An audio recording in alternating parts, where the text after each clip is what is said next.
Assalamu alaikum. Welcome to video 5. This is IAS 7 statement of cash flow, and this is relevant for both SBR and FR students.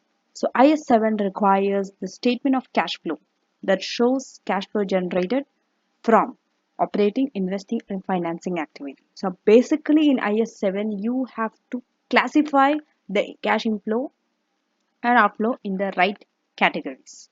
And both in SBR and in financial reporting, you will never be asked to prepare a full cash flow statement, but you will be asked to prepare extracts.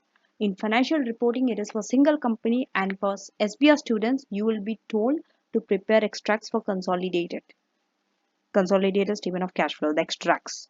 So following the amendment by IFRS 18, all entities are required to use the operating profit subtotal as the starting point for indirect method of reporting cash flow from operating activity.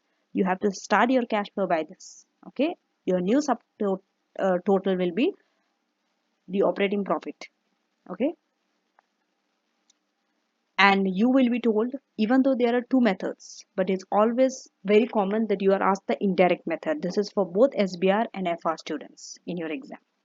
Okay, and this is the only standard which is following cash flow basis.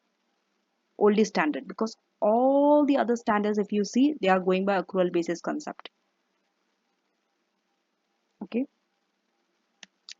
so the exam kit questions, this is for SBR students. You have to do sugar, moist and yogurt.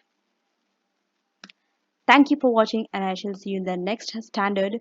The next standard is IAS 8. Okay.